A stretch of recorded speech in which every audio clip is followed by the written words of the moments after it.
O ex-presidente Lula, candidato à eleição, mais uma vez aparece em destaque depois que foi capa da revista Time aqui dos Estados Unidos. E isso gerou, evidentemente, muita repercussão nas redes. O Guto Graça conta pra gente em detalhes. Fala, Guto, bom dia. Ouvintes, eu não vou entrar na seara, Barão, de emitir opinião sobre erros e acertos do discurso ou sobre vaidades e excessos, etc. e tal. Não. Eu vou trazer cartas do que a gente leu de redes. Primeiro, vai para uma bolha dos eleitores de apoio do presidente Bolsonaro, 4 milhões de perfis abertos, faz-se uma análise e não chega a 4%, e mais do que 90% era criticando, era trocando ofensas com a revista, enfim, era só nesse sentido. Na bolha de apoio declarado ao presidente Lula, espelhado de 4 milhões de perfis abertos estudados, esse assunto rende 35% de engajamento direto. Pessoalmente, esperava até mais. Ou seja, é mais ou menos nesse número que ficou, Barão, de um clube criticando a Time e outro clube ainda não divulgando uma entrevista real do Lula na Time, com pontos positivos, com pontos interessantes, ainda não pegando, digamos assim, na bolha de apoio do presidente, como poderia pegar. Aí devolvo para você e para o Sandro, para a gente pensar um pouco nisso. Pois é, chamou a atenção, principalmente, né, Guto, porque eu já cansei de ver capas falsas do Bolsonaro na Time, né? Que ele nunca esteve ali na capa da revista. Mas você tem falado muito sobre o poder das redes bolsonaristas, né? Como ainda o presidente Jair Bolsonaro tem uma capacidade de mobilização muito, mas muito maior do que os adversários dele na eleição desse ano, né? Barão, e acho que a gente tem nessa capa da Time real do Lula um bom comparativo. Você pega os assuntos capa, Time, fakes do Bolsonaro.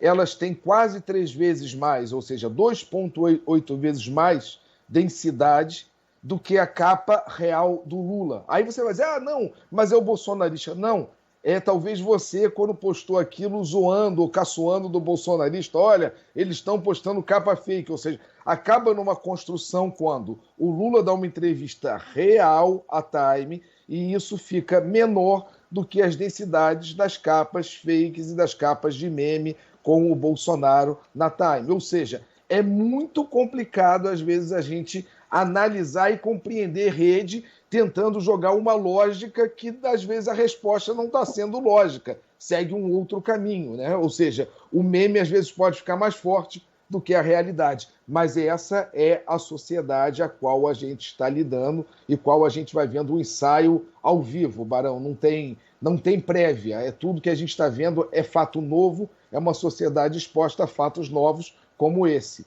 Digamos que um meme, digamos que um fake, acaba tendo mais densidade do que uma entrevista real, dada e disponibilizada, traduzida em português para quem possa ver, para quem queira acompanhar o processo eleitoral. Esse é o fato.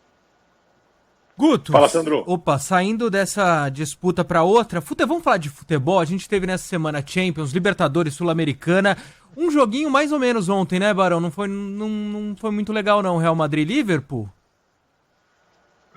Olha, foi Real Madrid e Manchester City, é Liverpool. Manchester City, eu sou um homem à frente do meu tempo, eu já tô pensando na final.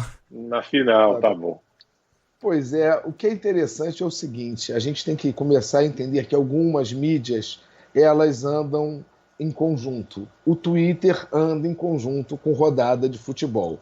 E numa rodada de futebol onde teve brasileiro brilhando, onde teve Real Madrid em campo, onde teve Flamengo e Corinthians jogando em Libertadores, não é de se estranhar que você teve um volume no Twitter que chegou a, durante 6 horas, 40% dos engajamentos diretos no Twitter envolviam futebol, ou seja, é um hábito da rede e a gente tem que compreender essa movimentação. E o destaque que me cabe também falar aqui é impressionante o carinho da torcida brasileira com o Benzema. É o único jogador internacional nessas finais da Champions que supera, às vezes, em densidade de jogadores brasileiros em campo. É tipo assim, Benzema é coisa nossa. Eu nunca vi, na história recente de acompanhamento de redes, digamos assim, um atleta tão adotado naturalmente pela torcida. Não é algoritmo, não é robô, é algo natural. O brasileiro tem gostado de curtir o Benzema nos últimos 6 meses de uma forma absurda. Benzema é o novo Lewandowski. Pode ser. Ou o novo 9 que a gente queria, 9 que faz gol, né? A gente que viu com o Gabriel Jesus, o 9 que passa a Copa em branco e volta a ser citado como principal, e a gente vê um 9 fazendo gol, a gente fica, talvez, é carência, pode ser isso. Toca no Caleri. Toca no Caleri. O Guto, agora tem uma história, rapaz. A rapaziada aqui na minha casa, né, meus filhos, adoram o universo da Marvel, né? Os heróis ali e tudo mais. E agora teve o lançamento do novo filme do Doutor Estranho, né? E você tem que ficar muito esperto hoje nas redes para não tomar um spoiler pela frente, né? O cara que vai lá e conta o final do filme. Você está procurando uma notícia de política, aí você depara ali com alguém que foi até o cinema antes do que você e viu. Antigamente, você ir ao cinema uma semana depois do lançamento, 2 semanas, 1 mês depois do lançamento do filme, você estava, digamos, em dia. Agora, rapaz, se você não for no minuto que o filme for lançado, esquece, a chance de você acompanhar um spoiler na sua rede é muito grande. São os outros tempos e isso tem gerado muita repercussão, imagino também, né, Guto? Barão, esse caso do Doutor Estranho, até falei brincando, a gente não sabe se está levando uma invertida de robô para divulgar o filme ou o que foi, mas 30% do que se comentou sobre entretenimento nas últimas 24 horas foi sobre esse filme, ou seja, superou o crítico, é aquela coisa, eu tenho que ver, foi o que você disse, para não tomar spoiler. Até por uma razão, né, Barão? Se avançou essa velocidade do spoiler, quando as pessoas podendo maratonar as séries, que você pergunta o que é spoiler? Uma semana depois que a série foi disponibilizada, você já não consegue mais considerar spoiler. Ou seja, eu que não acompanho séries, mas acompanho redes, Barão, eu fico sabendo absolutamente tudo sobre as séries através das pessoas, ou seja, o tempo de spoiler foi o que você falou antigamente, 1 semana, se o cara falasse o final do filme, ele estava sendo um chato, estava quebrando, dando spoiler. Hoje em dia, 24 horas já não tem mais jeito, mas repito, Doutor Estranho chamou a atenção nas últimas 24 horas,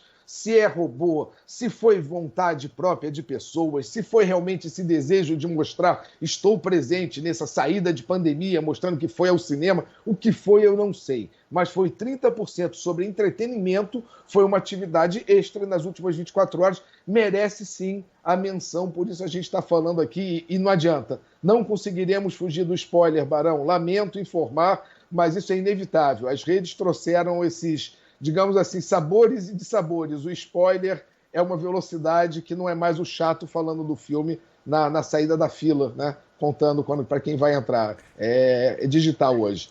O Barão, Guto, eu acho que então a gente... Pode falar aí, Barão. Não, a gente já comprou aqui ingresso para sábado, né? Para acompanhar o Doutor Estranho, porque na minha casa você tem que saber detalhes de todos os personagens. O meu filho é um daqueles malucos, né? O Rafa em especial.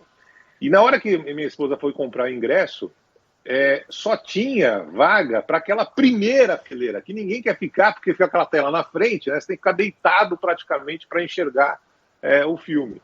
Mas a procura muito grande também por aqui. Fala, Sandro. Não, eu ia falar, acho que a gente concorda, então, que spoiler, assim, não pode, tá vedado. Mas spoiler de filme antigo é spoiler? Eu vejo nas redes sociais muita gente brigar, por exemplo, eu gosto de uma série Breaking Bad, terminou faz 10 anos. Aí você fala do final, você tá dando spoiler 10 anos depois. Conta como spoiler?